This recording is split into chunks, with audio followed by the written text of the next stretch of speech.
Ahí están, fíjense, los resultados del tratamiento, ¿no? ¿Qué pasa con la nefropatía cuando yo trato estrictamente la hiperglicemia?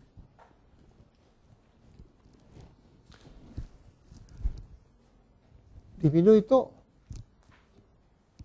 Todo lo que sea micro, disminuye o remite.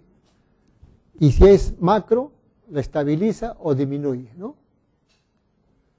¿Qué pasa si yo trato la hipertensión arterial en pacientes diabéticos con nefropatía? Miren los beneficios.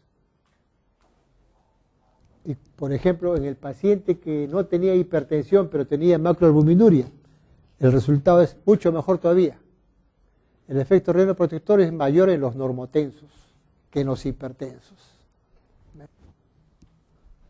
Y de paso también pueden ver, como les dije al comienzo, ¿no?, que todo esto, la fisiopatología y el tratamiento previene o disminuye la microangiopatía, ¿no? En el caso de ojos también. O sea, moraleja, tratar bien la hiperglicemia y todos los demás elementos, hipertensión, dislipidemia, tabaquismo, etcétera, etcétera, etcétera. En cuanto a la neuropatía, es la lesión más frecuente, la complicación más frecuente de los diabéticos, ¿no? Pero no todos, ¿se han fijado? Es increíble. Casi todos los diabéticos, cuando ustedes los reciben, se van a quejar de algún síntoma de neuropatía. Pero esa neuropatía no es por la lesión del nervio. En todo caso es una alteración funcional por la hiperglicemia. Ustedes tratan la hiperglicemia y desaparecen esos adormecimientos, calambres. A esto se refiere a los pacientes que tienen ya establecida la lesión del nervio. ¿Y cuál es la lesión del nervio? La denervación, la degeneración axonal. Esa es la lesión del nervio, degeneración axonal, ¿no? A eso se refiere esto, ¿no? Y las tres neuropatías más características, más frecuentes, son esta polineuropatía sensorial motora, típica de los dos miembros inferiores, porque es simétrica, es la característica, es sensorial y motora, ¿no? Luego tiene las mononeuropatías, por ejemplo, compromiso de los pares craneales, los más frecuentemente tomados, tercero, cuarto y sexto par craneal, séptimo par, esa parálisis facial periférica puede ser por diabetes, ¿ven? Son asimétricos, ¿ven? Y tienen ustedes las más discapacitantes, quizás la neuropatía autonómica. Eso vamos a ver pues cuáles son esas. ¿Cuál es la fisiopatología? Semejante a la nefro y a la retinopatía diabética, ¿no?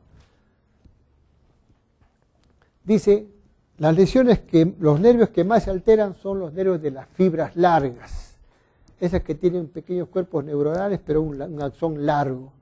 Las lesiones empiezan en la parte proximal, pegada a la neurona, y con el tiempo la lesión va yéndose en forma distal. Entonces, en un comienzo yo puedo encontrar lesiones o signos de lesión axonal, pero proximal, y con el tiempo distal. Y se piensa que es un escaso abastecimiento vascular de hipoxia neural, igualito que en el ojo, ¿no? Y el factor que más guarda relación con todo esto es la hiperglicemia. O sea, eso no le van a preguntar, es forma general, ¿no?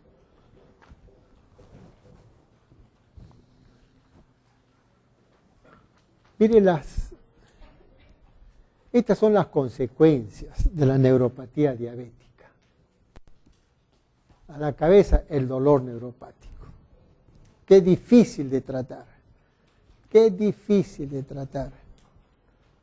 Felizmente que no lo tienen todos, la mayoría no lo tiene, pero los que lo tienen, hay insomnio, esos calambres, adormecimientos, dolores lancinantes, etcétera, frialdad de las pies, todo eso. Una cosa es que tenga un día, una semana, pero que tenga ya años, todo eso provoca insomnio, depresión. Y si yo no tengo un buen sistema nervioso que me diga, ahí me está doliendo, ahí me está hincando, etcétera, las heridas pasan desapercibidas y las infecciones se meten por ahí. Por eso que unas consecuencias de la neuropatía periférica distal son las infecciones de piel y hueso. Y todas estas cosas que están acá, por no decirles acá gangrena, ¿no? Para que se entusiasmen un poco más, ¿no? Infecciones de piel y hueso significa gangrena, digamos. Sumen ustedes estas cositas en un diabético por largos años. Discapacidad y pobre calidad de vida, ¿no? Pero no solamente para el paciente, sino también para el entorno familiar. Los hijos quieren mucho a los padres hasta que se casan. Una vez que se casan y tienen hijos, los quieren menos, de lejos, cartas muy amorosas. Un poco más, se turnan los hijos. Tengo tú a mi mamá y a mi papá un mes cada uno, pero siempre hay hijos negativos. No, yo no puedo porque no tengo sitio.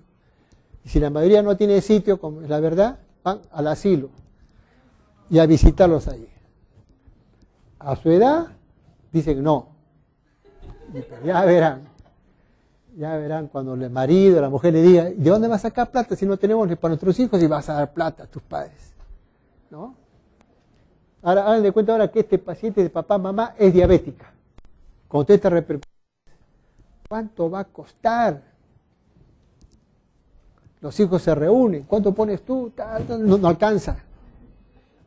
¿Ven? Felizmente que ahora los hijos que trabajan pueden asegurar a los padres. Entonces, pero ese hijo ya dice, ya, que el seguro se encargue, ¿no? Ya. Es un mensaje para ustedes. ¿Ven? No porque sea diabético, puede también ser no diabético. Por eso, y esto no es mío, es de este autor chino. La complicación olvidada. Y no porque sea diabético, desde que somos estudiantes, siempre nos hemos olvidado dos cosas. Presentamos bonitas historias, nos ponían 16 en el pregrado, 18, que era amigo del profesor, buen muchacho. Y que lean las historias. No había examen de pies, ni había examen de genitales. Lo típico, las historias. Como hay ahí alacranes, quizás no meten la mano para nada ahí. ¿Eh? Pero un diabético no se olvide, puede terminar en gangrena. No sea mala gente. Y ahora ya en todos los hospitales existe la unidad de diabético, y hay protocolos, ya hay medios de asepsia, se pueden, ¿no? Ya hay un especialista que solamente ve pies diabéticos. Entonces, si alguien quiere tener un cursito y luego poner en su consultorio pie diabético, se van a llenar de plata, acuérdense. Internista, pero especialista en pie diabético. Full de pacientes van a tener acá. Así que ya no sea pues tan olvidada esta complicación, ¿no? Esto está demostrado. Su diagnóstico y tratamiento precoz ha disminuido la tasa de amputaciones. Lejos. Para que tengan una idea, el gran beneficio. Examinen pies y zapatos, pues. Examinen los diabéticos. Ellos no van a sentir lo que ustedes sienten. A ustedes entra un granito de arroz, ustedes paran el tráfico para sacarse el zapato y botar el granito de arroz. Están en el micro, se sacan el zapato porque no lo soportan. El diabético tiene una herida y no dice nada. Hay una foto de un paciente que le sacaron un jazz. Esos jazz, ¿conocen lo que es el jazz? De metal, lo tenía incrustado ahí. Y no se quejaba de dolor. Cuando su hija la fue a cambiar en la noche, le encontró la media ensangrentada. Y al sacar la media, ahí estaba el jazz. ¿Eh? Ustedes con un granito de arroz lloran, ellos con un jazz entero, ni se quejan. Entonces, examinen sus pies, los zapatos. Y otra vez, la hiperglicemia crónica. ¿Cómo trato esta? Sobre todo, esto es para el dolor neuropático, que es lo más difícil, ¿no? Este es el último algoritmo de la FDA que ha sido recomendado hasta con nivel de evidencias. Entonces, más cercano a la verdad que esto no hay. Entonces, el dolor, ¿qué cosa es el dolor neuropático? ¿Qué cosa es alodinia? La alodinia es un dolor tan intenso que hasta soplando le provoca usted dolor a los pacientes. La definición en el libro dice, alodinia es un dolor exquisito frente a estímulos pequeños, ¿no? Soplen esa pierna y le va a hacer doler. Eso se llama alodinia. El dolor también puede ser no tan alodínico, pero es un dolor intenso. El dolor tiene otra característica, aparte de ser intenso. Generalmente es nocturno. Generalmente es nocturno. Entonces a este paciente se le va a agregar insomnio. A ver, ustedes no duerman un día, aguantan. 2 días, más o menos renegando. 3 días ya no aguantan ya. Estos pacientes se pasan semanas enteras sin poder dormir. Y ese insomnio es como una tortura, provoca más dolor, más dolor. Entonces, para ese dolor intenso en la neuropatía diabética, existen estas 2 cosas. ¿No? Este asterisco significa que la FDA todavía no ha aprobado, ¿no?, esta medicación, pero se está recetando. ¿Dónde? En el Perú. Las vacunas que no sirven en otros sitios, que ya acá la traen y la venden acá. ¿Se acuerdan de la última epidemia de H1N1 eso? Habían vacunas que les habían traído, había de Roche que había fabricado y Perú las compró, nadie las quería porque se había pasado, pero Perú las compró y empezó a colocarles, ¿no? Ahora quisieron hacer lo mismo, dijeron que ya no, les demostraron que eran pasadas, ahora ya no tienen vacuna el ministerio, ¿no? Van a empezar a traer vacunas otra vez, ¿no?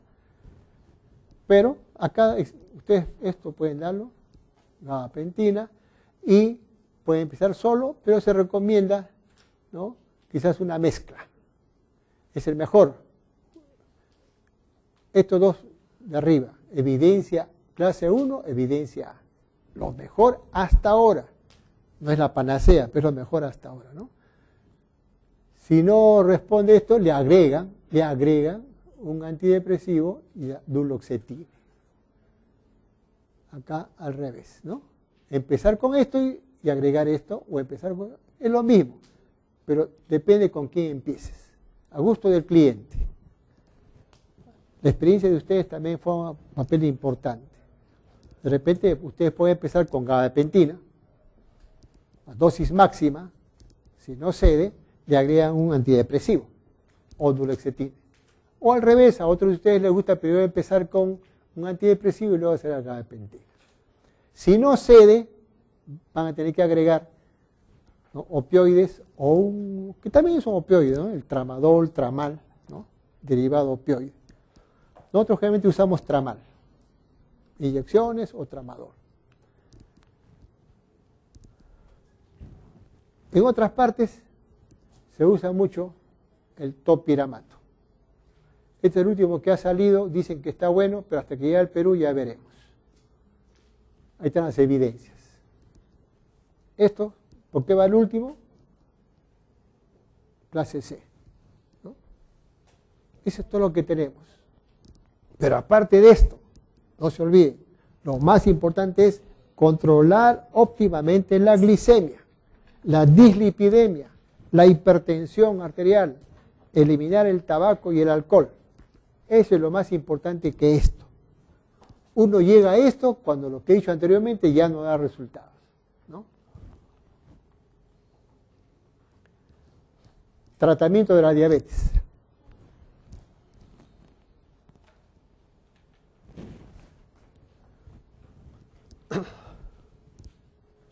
¿Saben cuánto gasta Estados Unidos, que es el que nos orienta en todo lo que sea diabetes? Por ejemplo, en cetoacidosis diabética, acabo de leer ayer, porque recién ha salido ayer, esta semana, que en el año 2010 han gastado $2 billones, $2 billones por año en atender cetoacidosis diabética. $2 billones. ¿Eh? Entonces, en todos los países del mundo ya se han dado cuenta que el mejor tratamiento de la diabetes es el tratamiento preventivo. Preventivo.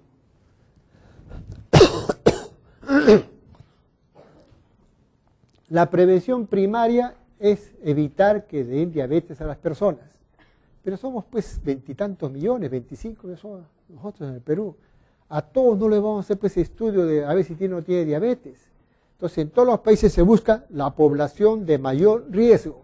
Entonces, ¿en quiénes debe intervenirse? Es decir, diagnosticar y tratar en los pacientes que tienen alto riesgo de diabetes mellitus. ¿Cuáles son esos que tienen alto riesgo? Miren, hagan ustedes un examen de conciencia, pues lean bien, lean bien. ¿Cuánto de eso tienen ustedes? Todos los que están acá por lo menos tienen 3 de estos factores de riesgo. La pregunta es, ¿cuántos de estos factores de riesgo debo tener para pensar que me puede dar diabetes? La respuesta es 1. Esa es la respuesta, 1.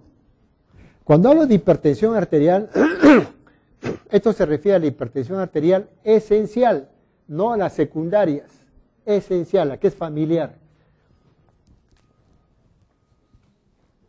Si me preguntan, ¿cuál de estos son los mayores factores de riesgo? En otras palabras, ¿qué de todas maneras me va a dar? La intolerancia a la glucosa previa. Todo paciente que ha tenido intolerancia previa en alguna oportunidad, tiene todos los boletos comprados. Y como ahora está de moda,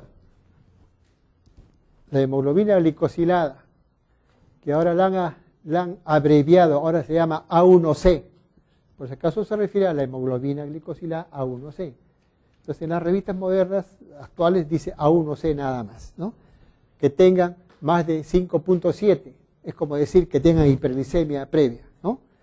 Ya, aprovechen cualquiera de las dos cosas. En segundo lugar, ¿cuáles son los mayores factores de riesgo, aparte de esa que he mencionado? Uno podría buscar. Por ejemplo, diabetes mellitus gestacional o que haya la mujer que haya tenido macrosomías, más de 4 kilos al nacer. También alto riesgo para desarrollar diabetes, ¿no? Pero todas las que están acá, ¿no? Si se fijan bien, muchas de estas, o la mayoría de estas factores de riesgo, cursan con resistencia a la insulina. El principal mecanismo fisiopatológico para que se me agote la reserva de insulina. Cuando uno tiene resistencia a la insulina, el páncreas empieza a secretar más insulina para vencer esa resistencia. Llega tal momento en que ya se agote ese páncreas, eso está demostrado genéticamente, ¿no? En unos se agota más rápido que en otros, se agota rápidamente y se eleva la glucosa. Entonces, si yo tengo parientes diabéticos, ya debo estar pensando, yo voy a hacer diabetes, a ver qué cosas tengo para acá. Sedentario, todos caen acá, ¿no? El 90% cae sedentario.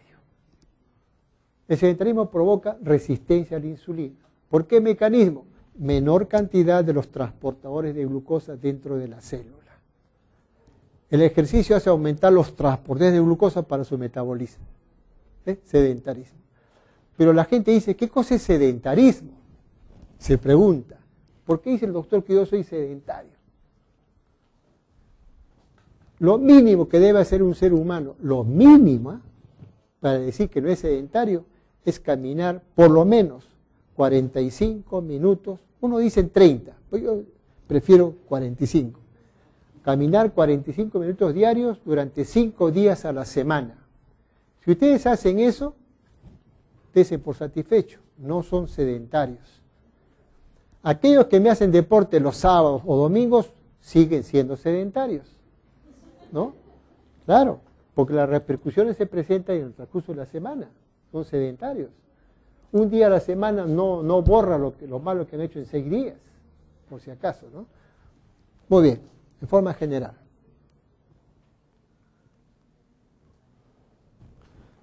La segunda pregunta era, ¿qué puedo hacer si yo demuestro que este paciente tiene bastantes factores de riesgo o tiene intolerancia a la glucosa?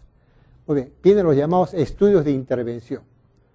La intervención significa tratamiento. ¿Cómo modifico, cómo trato a estos pacientes que tienen altos riesgos para desarrollar diabetes?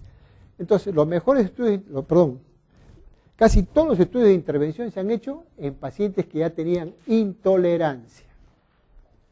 Es decir, busco el grupo que tiene el mayor riesgo, que son los que tienen intolerancia a la glucosa. Entonces, la mayoría de estudios se han hecho en pacientes con intolerancia. Y hay dos tipos de intervención. Solamente con cambios en el estilo de vida, régimen alimenticio, actividad física y eliminación de noxas, tabaco, ejemplo. O estilo de vida y con fármacos.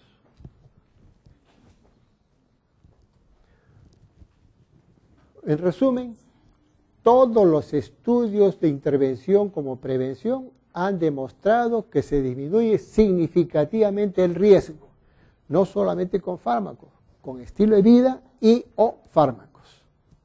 Entre los dos estilos de vida, ¿cuál es el más beneficioso? ¿Régimen alimenticio o el ejercicio? El ejercicio. El ejercicio. Y dentro del ejercicio, ¿cuál es el que es más beneficioso para controlar la diabetes? El ejercicio intenso, no las caminatas, intenso. Pero el intenso hay que individualizarlo a los pacientes. Mayor beneficio. Entonces, esta es una repetición que ya no debe estar acá, sino que lo pongo porque cuando uno habla de estilo de vida, régimen alimenticio, miren con esto. Actualmente se habla de unos 20 gramos de fibra dietética. La grasa dietética no hay que quitarla, hay que disminuir nomás la cantidad de grasa trans. ¿Ves? Disminuir la obesidad central. Lamentablemente que también hay problemas. Ustedes, eso lo vamos a ver en obesidad. En obesidad. Me adelanto. ¿Han escuchado hablar del obeso metabólicamente normal? ¿Han escuchado hablar de eso? A muchos les va a alegrar. A muchos les va a alegrar eso. Antes de decirle los obesos, todos bajaban la cabeza. Ahora, el 30% de los obesos, no sobrepeso, obesos, son metabólicamente normales. Eso va a alegrar a una tercera parte de esa población gordita, ¿no? Pero la evolución de estos obesos metabólicamente normal con los años, la mitad se transforma en obesos metabólicamente anormales.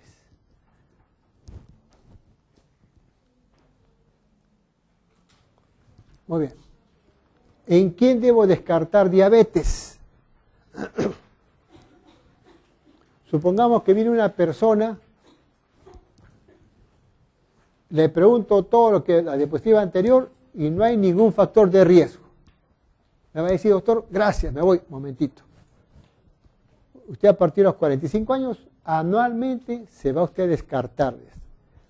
¿Y qué cosa tengo que reevaluar a partir de los 45 años? Así no haya factores de riesgo. Le pido glucosa. ¿Cuál es el examen, así en grandes rasgos, cuál es el examen mejor diagnóstico de diabetes? La tolerancia a la glucosa. Apunten eso, ¿eh? La tolerancia a la glucosa. Así salga normal la glicosilada, puede salir anormal la tolerancia a la glucosa. Yo puedo hacer diagnóstico de diabetes con una glucosa en ayunas, con una glucosa al azar, con tolerancia a la glucosa, con glicosilada, 4 formas. Pero entre los 4, tolerancia es el que tiene menos falsos negativos, ¿no? La tolerancia. Pero a estos pacientes que no tienen ningún factor de riesgo, le pido, pues, si quiere una glicosilada, pues, me da una idea más amplia de sus glucosas. Si yo quiero diagnosticar diabetes, entonces tolerancia a la glucosa. Pero ¿qué sucede? Nadie quiere hacerse tolerancia a la glucosa. Porque hay quien, no es como antes, eran 5 rincones. Ahora se les dice, solamente le voy a dar glucosa, le voy a sacar una muestra antes y 2 horas después. 2 muestritas. ¿Por qué se van a negar? El problema es el tiempo. El problema es el tiempo. Tienen que estar ahí desde 1 hora antes, 2 horas, en fin, ¿no? El trabajo, etcétera, ¿no? Pero ahora ya trabajan los domingos, trabajan en los laboratorios. No pierden tiempo ya. Muy bien. Si salen normales estos exámenes, cada 3 años, a partir de los 45, cada 3 años. Pero llega un momento, después de los 45, que mucha gente empieza a engordarse, cambia un poco su estilo de vida, ¿no? Antes jugábamos pelota pues 2 veces por semana, en las noches, o 3 o 2. Después de los 45 jugamos una vez, pero a menor ritmo que cuando tenemos 30 años. Después de los 50 ya a veces vamos, y me acuerdo o no, va cambiando los factores de riesgo. Entonces uno empieza a aumentar de peso, ¿no? Entonces ya es eso de decir cada 3 años, lo dejo a criterio de ustedes. Eso puede cambiar. Si el paciente tiene intolerancia a la glucosa, ¿ya? Anualmente. O, si está en capacidad, tratar a los pacientes una vez que ustedes diagnostican intolerancia a la glucosa. Tratarlos. Conjuntamente con los otros factores de riesgo. Tratarlos, ¿no?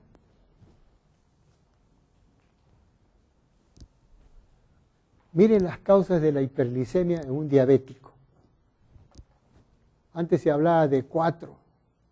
Estos. El diabético hace primero resistencia a la insulina. Como consecuencia de eso, el páncreas aumenta la secreción de insulina. Como consecuencia de la resistencia, el hígado también produce aumento de la insulina. Y uno que aumenta, uno normalmente absorbe glucosa. Entonces acá tenían los 4 jinetes de Apocalipsis. Ahora se ha visto que es un cuarteto, sino un octeto. Todo eso produce aumento de la glucosa en los pacientes con diabetes, ¿no? Acá está la presión hepática aumentada de glucosa, el aumento de la reabsorción a nivel del riñón, resistencia a la insulina, sobre todo en el músculo. Hay un factor cerebral que aumenta la glucosa. Este es el más importante de todos. La lipólisis aumentada, factores inflamatorios que provocan, todo lo que derivados del adipocito provocan doble efecto. Menor secreción de insulina y menor efecto periférico de la insulina. Por eso es que la mayoría de obesos fácilmente desarrollan diabetes, porque tienen los dobles efectos desde temprano, ¿no? Después, el diabético ya empieza a bajar la producción de insulina. Al comienzo produce más. Si yo tengo, mire, el páncreas secreta insulina y glucagón, pero en una forma homeostática, ¿no? Balanceada. La insulina no deja que actúe el glucagón sube la glucosa. Pero cuando empieza a bajar la cantidad de insulina, así el glucagón se secreta normalmente. Al bajar la cantidad de insulina, este efecto, glucagón aumenta. Antes le llamaban la diabetes dual, cuando había baja de insulina y aumento de glucagón relativo. Y la última novedad es el efecto incretina. El efecto incretina es a nivel del intestino, en el ilio, en el yeyuno, se produce una hormona que se llama péptido semejante al glucagón. Ese péptido semejante al glucagón, ¿no? Favorece, acá les voy a poner todos los efectos. Miren, se produce en el intestino. Mire todo lo que hace esta hormona, que es hipoglicemiante. Normalmente tenemos nosotros, ¿no?, sustancias que favorecen la secreción de insulina para evitar que se suba la glucosa. Por ejemplo, el GLP-1 significa péptido-like, o sea, semejante al glucagón 1. Tenemos, por ejemplo, la adiponectina, que favorece la secreción de insulina. En fin. Pero este GLP-1 tiene muchísimas cosas fabulosas para evitar que se suba la glucosa. Miren lo que hace este GLP-1. Disminuye el apetito. Disminuye el vaciamiento gástrico para que no pase rápidamente alimentos, para que el páncreas secrete más insulina. Lentamente pasa el alimento y entonces al páncreas le da tiempo para secretar insulina, ¿no?, de acuerdo a la cantidad de alimento. Este GLP-1 disminuye la producción de glucosa en el hígado. No se olvide que uno de los principales elementos hiperglicemiantes en el diabético es el aumento de la producción hepática de glucosa. Este GLP-1 directamente disminuye su producción. Aumenta la sensibilidad en el músculo, o sea, entra rápidamente glucosa al músculo para que sea metabolizada. Mire todo lo que hace esto. Y aparte se ha demostrado un efecto protector sobre el músculo cardíaco. Pero ¿saben cuál es el más importante efecto de estos nuevos hipoglicemiantes? Esto se ha demostrado en animales y en humanos ya hay evidencias por exámenes muy especializados de que estos hipoglicemiantes favorecen la regeneración de las células beta. Si el diabético hace diabetes porque falta células beta, estos pacientes, estos hipoglicemiantes favorecen la regeneración de nuevas células beta. Eso no lo hace ningún otro hipoglicemiante. Por eso está el boom. Este es el boom. Muy bien, entonces avancemos. Ya sabemos la fisiopatología, ya sabemos esta es la general. Y ahí les dejo los hipoglicemiantes orales. Estaba leyendo unas preguntas que me han enviado y una de ellas decía, ¿cuál de los siguientes hipoglicemiantes tiene un tiempo de vida media más prolongado? Y ahí estaba la glipizida, clorpropamida, ahora lo vamos a ver más tarde, etcétera, etcétera. Entonces yo me pregunto, ¿qué les pueden preguntar de hipoglicemiantes orales? ¿No? ¿Por qué preguntan tiempo de vida media a un médico que va a ser recién residente? ¿No? ¿Por qué no enseñarle las cosas más frecuentes? ¿No? Entonces empecé por esto, ¿no? Si yo tengo, miren, si yo tengo estas causas de hiperglicemia, entonces voy a combatir estas causas. Entonces tengo secretagogos de insulina. Si al diabético le falta producir insulina, bueno, le voy a dar una pastilla que aumenta la secreción de insulina, por eso se llama secretagogos de insulina. ¿Y qué tienen acá? Todavía existen en el mercado sulfonilurias y pastillas no sulfonilurias. Pero estos dos, glibenclamid, el más representativo, el más frecuentemente vendido, y la repaglinida, estos dos son secretagogos de insulina. Todavía hay en algunos mercados glipizida, ¿cómo se llama? El diamicrón, ahorita me acuerdo el nombre, todavía existe. Ya no hay diabinese ya, ¿no? Pero que sepan que hay secretagogos de insulina. Hay inhibidores de la glucosa hepática. O sea, el hígado produce mucha glucosa en los diabéticos, vamos a bloquear eso. Y el mejor bloqueador es la metformina. El hipoglicemiante más usado es la metformina. Su principal acción es bloquear la secreción hepática de glucosa. Entonces yo digo, de repente les van a preguntar eso, mecanismo de acción, ¿no? Si en el diabético hay resistencia a la insulina, vamos a bloquear, vamos a dar un sensibilizador de insulina. Y los que tienen mejor efecto son las glitazonas. Todavía en el mercado hay rosiglitazona, pero la principal es la pioglitazona. ¿Por qué lo pongo acá en interrogación la rosiglitazona? Porque en el mercado americano muchos ya lo han sacado. Y el último informe de la FDA dice, pueden dar los médicos expertos, no ustedes, los expertos, dice, ¿no? Pueden dar todavía esta medicina en diabéticos que no tengan problemas cardiovasculares.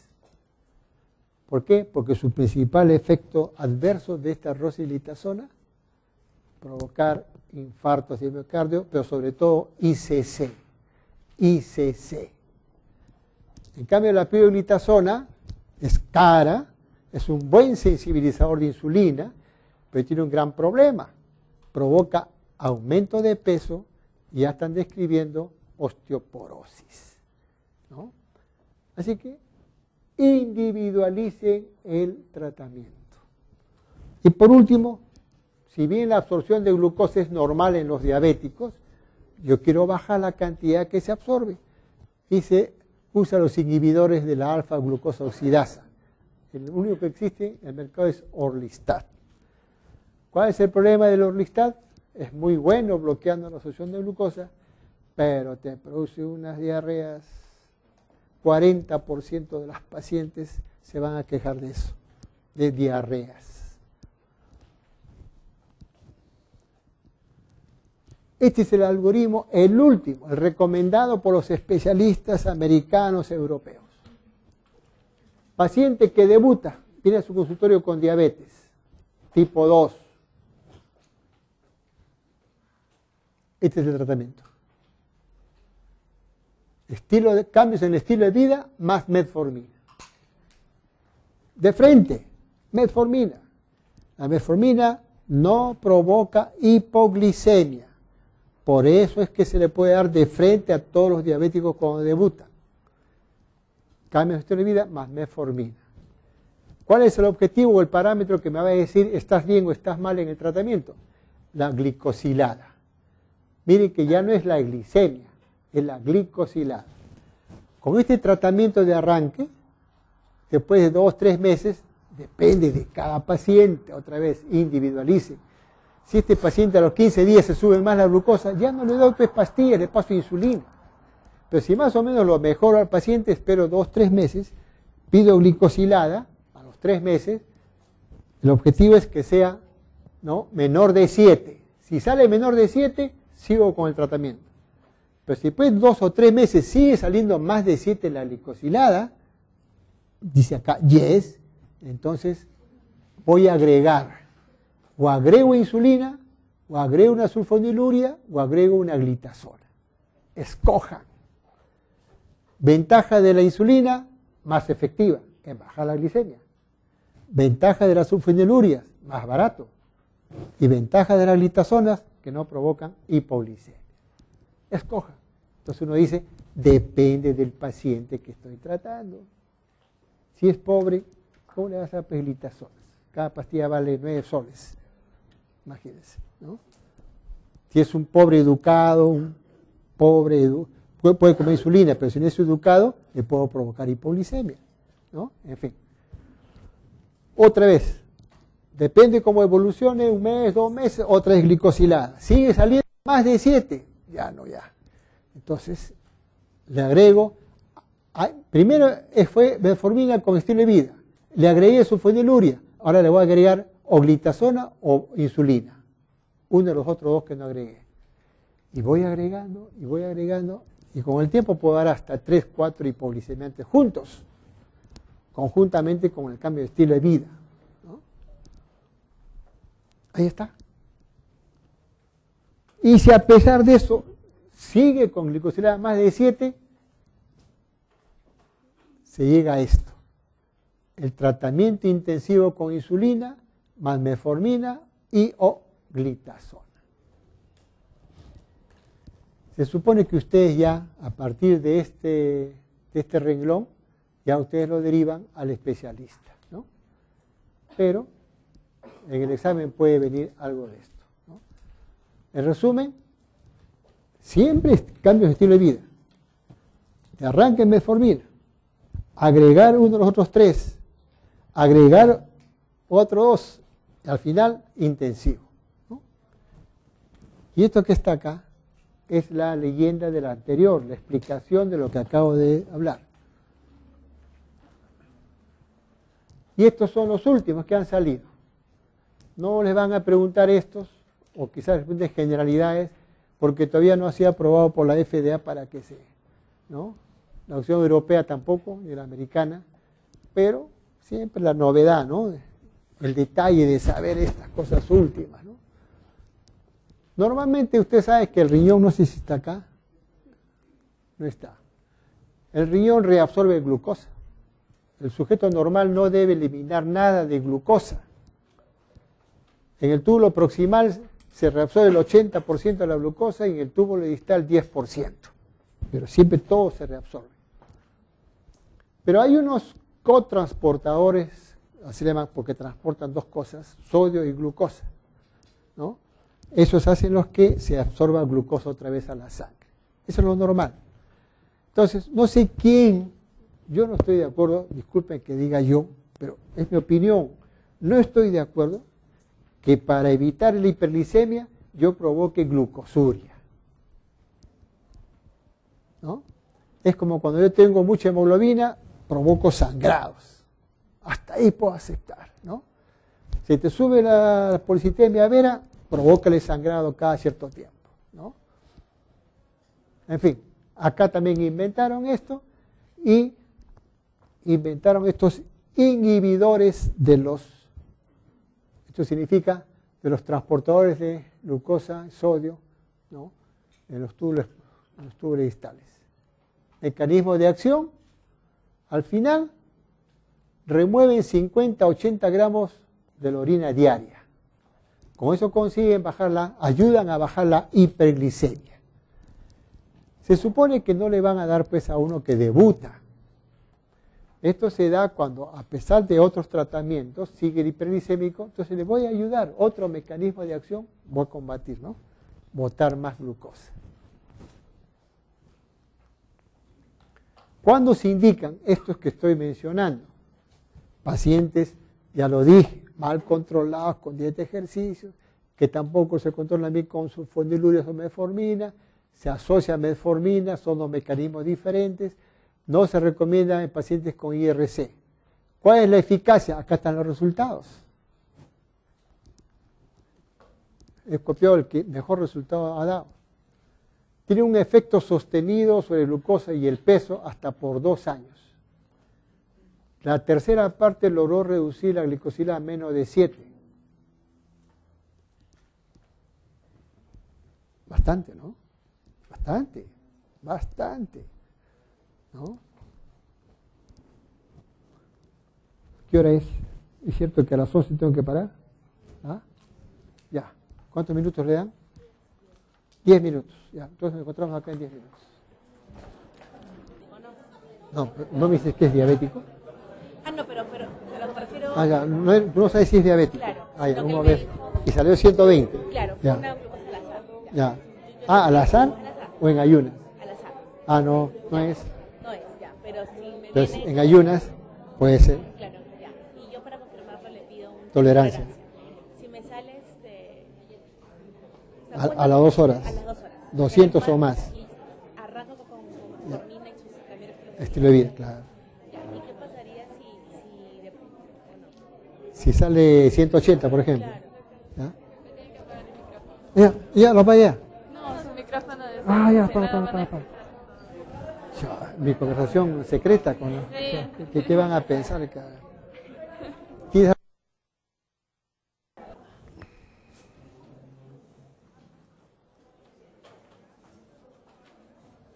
Mire, en este algoritmo se ha hablado como si fuera un paciente que viene descompensado, pero no grave. El compromiso del estado general no es grave, no está muy comprometido. Por eso es fácil hablar de pastillas, ¿no? Y esperar 2-3 meses, y si no responde, recién agregar insulina. Muy bien. Pero ¿qué pasa con el diabético que viene, debuta y está en mal estado general? Con gran pérdida de peso, está confuso, no está en cetosis ni en coma, pero está, ¿no?, en mal estado general. Ahí los especialistas recomiendan empezar de frente con insulina, Una vez que sale de ese estado de confusión, ya pasan otra vez a pastillas.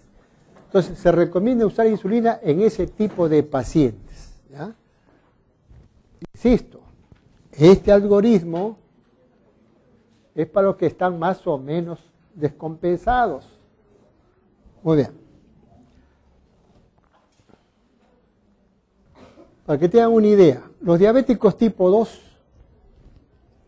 la gran mayoría se trata con hipolicemiantes orales cambios en el régimen estilo de vida o hipolicemiantes orales.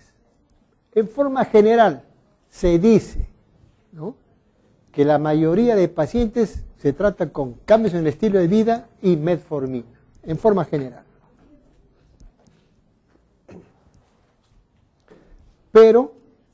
Pero, no se olvide, muchos de estos pacientes con diabetes aparentemente tipo 2, se supone que ustedes ya interrogaron y alejaron totalmente que sea un LADA. Aproximadamente 10% de los diabéticos tipo 2 tienen algún anticuerpo positivo. Pero yo no le voy a pedir pues, a todos los diabéticos 2, les voy a pedir anticuerpos. Se le pide a los pacientes que tengan alto riesgo para hacer LADA, como que ya les presenté. Entonces, si sale negativo, bueno, aún así todavía puede ser LADA, pero no importa, si sale negativo, tratan como tipo 2. Muy bien. Pero la creencia del médico general es que el tipo 2 toda la vida se va a tratar con pastillas. Primero con régimen y después con pastillas. Y no es así. Y no es así. La otra creencia de otro grupo de internistas es que el tipo 2 se va a tratar con pastillas un tiempo y al final tiene que usar insulina. ¿Está de acuerdo? Pero el tiempo que ellos piensan que va a usar pastillas es larguísimo. 15, 20 años. Eso es falso. ¿Saben cuál es el tiempo promedio de fracaso a los hipoglicemantes orales? Promedio son 6 a 7 años. Quiere decir que hay diabéticos tipo 2 que ya necesitan insulina a los 5 años y otros a partir de los 8 o 9 años. Entonces, no es que deba tener 20 años de tipo 2 con pastillas para recién pensar en la insulina. Eso se llama requerimientos de insulina, no dependencia. Entonces, requerimiento es cuando un diabético necesita insulina para lograr un buen control de su hiperglicemia. Un buen control. Cuando la insulina es necesaria para evitar la cetoacidosis, eso se llama dependencia. Es decir, mi vida depende de usar insulina. Yo requiero insulina porque no puedo controlar con pastillas mi hiperglicemia. Eso se llama requerimientos, no confundan. ¿Ya? Entonces los diabéticos, tarde o temprano, más temprano que tarde, esa es la realidad, van a tener que usar insulina. Miren lo que le pasa a la mayoría de que ustedes conocen o de sus parientes. El diabético puede estar en 160, tomando 2 pastillas, metformina y glibenclamida. Este paciente uno le pregunta, niega todo. El peruano niega todo, así tenga, lo niega. Es mentiroso el peruano. ¿Por qué? Porque ya sabe, ya aprendió que el doctor le pregunte eso porque le quiere dar insulina seguro. Y rechazan totalmente la insulina. Pero ustedes como profesionales, si tienen parientes, díganle, así tenga 150, 160, te va a dar infarto, te va a dar un problema cerebral, te va a dar gangrena, pero no siento nada. Tiene tu glucosa estar entre 130 y 140. Ese es el objetivo de ustedes. Lo que pasa es que ustedes también rechazan la insulina. ¿Ven? Ese es el problema. Entonces es una educación que hay que hacer desde el colegio. Desde ahí hay que educar a los, no en pregrado. ¿No? Muy bien. Entonces hay que usar insulina. ¿No? Porque esa glucosa, Ahora háganse una pregunta. ¿Por qué han inventado las pastillas?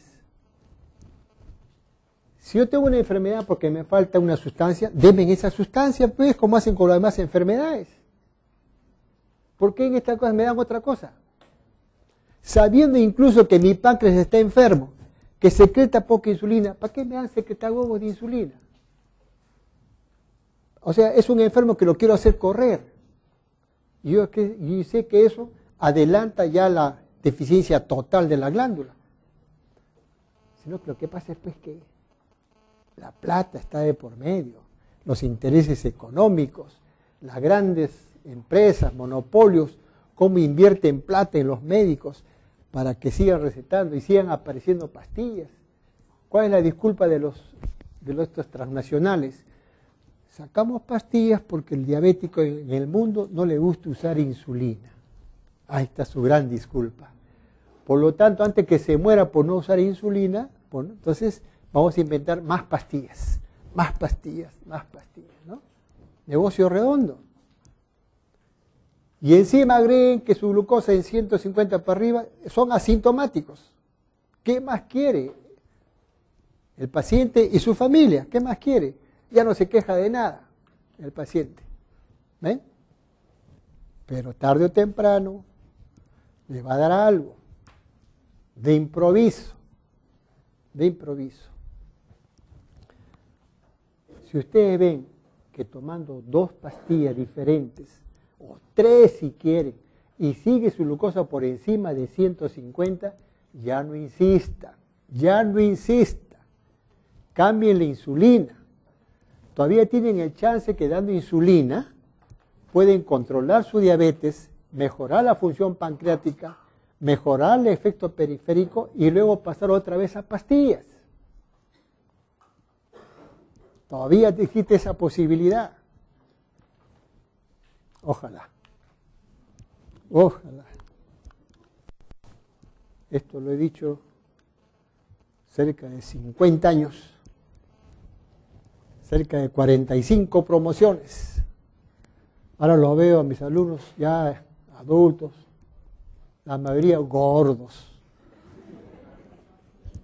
su piel grasosa, ¿no? Las mujeres con hirsutismo, fumando, ¿no? Es que bien difícil, ¿eh? Una enfermedad aguda, todos cumplen. Una enfermedad crónica, bien difícil, ¿no? Cumplirás pues 6 meses, 1 año, pero 40 años, bien difícil, ¿no? Muy bien. Llega el momento en que ya no responde, le dan insulina. Ahí están las indicaciones de la insulina, ¿no? Ahora es una insulina ya humana, bioquímica, ¿no? ¿Cómo es eso? Y por ingeniería genética ya es idéntica a la humana. No, hay una pregunta que vino, que la insulina bovina, la genética esta biogenéticamente producía más anticuerpos que la bovina. Falso. La misma insulina humana también provoca anticuerpos. Todas provocan anticuerpos, unas más que otras, ¿no? Así que por eso no se preocupen, porque esta insulina es prácticamente sana, esta insulina. Pero estas son las condiciones en que así esté tomando pastillas, así esté bien controlada con pastillas, en estas situaciones tienen que dar insulina. Por más que le digan, doctor, pues si con pastillas estoy bien, me hace bien las pastillas para esto. Falso. En cualquier momento estas condiciones que están acá terminan haciendo cetoacidosis diabética.